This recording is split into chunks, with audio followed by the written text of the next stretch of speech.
পানি প্রবাহ ঠিক রাখতে করা হচ্ছে খাল খনন। বিষয়টিকে এলাকাবাসী সাধুবাদ জানালেও লুটেপুটে খাওয়া দেখে হতবাক তারা। খাল খননের কোটি টাকার মাটি গিলে খাচ্ছে কয়েকজন মিলে। কোটি কোটি টাকার মাটি যাচ্ছে ইটভাটায়। নিয়ম অনুসারে খনন করা মাটি প্রথমে খালের দুই পাড়ে দিয়ে পার বাধাই করতে হবে। এরপরও বাড়তি মাটি থাকলে সেটি নিলামের মাধ্যমে বিক্রি করতে হবে। কিন্তু খাল খনন শুরুর পর থেকেই পাড়ের দু এক জায়গায় নামমাত্র মাটি দিয়ে পুরোটাই বিক্রি করা হচ্ছে। নিলামও হয়েছে নামমাত্র টাকাতে। ৩.৫ কিলোমিটার খালের মাটি বিক্রি করা হয়েছে মাত্র ২ লাখ টাকায়। মাটি পাড়ের মাঝে দেওয়ার কথা, এখন তারা পাড়ের মাঝে মাটি না দিয়া তারা একটা পোষা দিয়া তারা মাটি বিক্রি করে দিতেছে সব মাটি। এই রাস্তাও থাকা বড় কঠিন। তারা প্রতিদিন লাইতে গাড়ি চালায়, দিনে হারা গাড়ি চালাবি না। এই রাস্তা দামে 20 টাকা, এই রাস্তা দামে 10 টাকা, এই রাস্তা দামে 15 টাকা, এইভাবে প্রতি রাইতে মারি দিতেছে, প্রতি রাইতে মারি দিতেছে। অত গ্রামবাসী কই জানা না, কয়ও না, হেরা ডয়ে বয়ে। খাল ও পুকুর উন্নয়নের আওতায় কুমিল্লার মুরাদনগর উপজেলার চাপিতলা ইউনিয়নের চাপিতলা বিষ্ণুপুর সড়কের পাশের খালটির ৩.৫ কিলোমিটার খনন প্রকল্পের অনুমোদন ও বরাদ্দ প্রদান করে স্থানীয় সরকার প্রকৌশল অধিদপ্তর, যার খরচ ধরা হয় ১ কোটি টাকা। এই খাল খনন কাজটি পায় সোলাইমান এন্টারপ্রাইজ নামের একটি ঠিকাদারি প্রতিষ্ঠান। এদিকে প্রকাশ্যে নিলামের কথা বলা হলেও তা হয়েছে গোপনে, যার কিছুই জানেন না ইউপি চেয়ারম্যান ও মেম্বার সহ স্থানীয়রা। এছাড়া মাটি খালের দুই পারে না দেয়ায় বর্ষায় ভেঙে যেতে পারে চাপিতলা বিষ্ণুপুর সড়ক সহ খালের পাড়ের অনেক বসতবাড়ি। খেয়ারা করা যদি একটু দিত বাইঙ্গা নিচের দিকে ভরে যাবো, টপটা ভরে যাবো, কই না গড়টা ওই আইলাকে নিচের দিকে।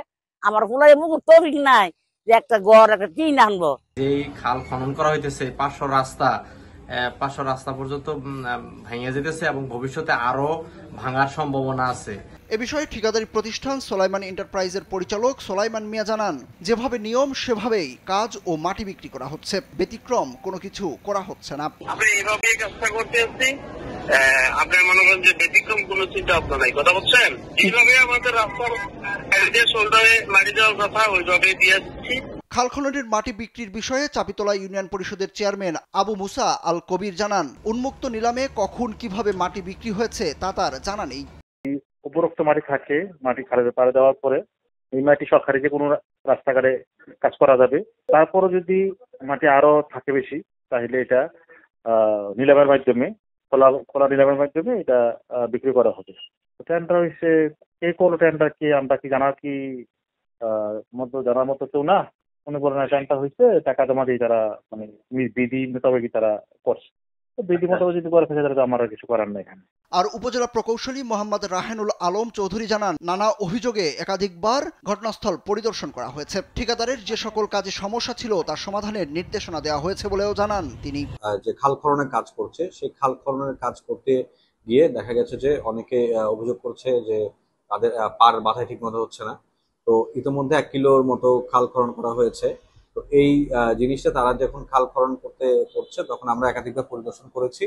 এই পরিদর্শনের মধ্যে তাদের কাজের যে সমস্যাগুলো সেগুলো আমরা চিহ্নিত করে তাদেরকে সমাধান করার জন্য নির্দেশনা দিয়েছি। এদিকে উপজেলা নির্বাহী কর্মকর্তা শিফাত উদ্দিন জানান, এ বিষয়ে কোনো লিখিত অভিযোগ তিনি পাননি। অভিযোগ পেলে তদন্ত সাপেক্ষে প্রয়োজনীয় ব্যবস্থা নেওয়ার আশ্বাস দিয়েছেন এই কর্মকর্তা। সে বিষয়ে আমরা আসলে এখনো পর্যন্ত কোনো লিখিত অভিযোগ পাইনি। সেই লিখিত অভিযোগ পেলে অথবা যদি আমাদের এখানে কোনোভাবে এই বিষয়ে রিপোর্ট হয়ে থাকে তাহলে আমরা সেটার প্রেক্ষিতে তদন্ত সাপেক্ষে এই বিষয়ে ব্যবস্থা নেব। সংশ্লিষ্ট যারা আছে, যে সকল প্রতিষ্ঠান এই কাজটি বাস্তবায়ন করছে, আশা করছি তাদের থেকে এই বিষয়ে আমরা সুনির্দিষ্ট সমাধান পাবো। এলাকাবাসী বলছেন এটি পুরো লুটেপুটে খাওয়ার অবস্থা। কারণ খাল খননের মাটি খালের দুই পারেই দেওয়া উচিত, কিন্তু মাটি যাচ্ছে ইটভাটায়। খালের পার বাধাই করা না হলে বর্ষা মৌসুমে রাস্তা এবং পাশের ঘরবাড়ি ভেঙে যাওয়ার আশঙ্কা করছেন তারা।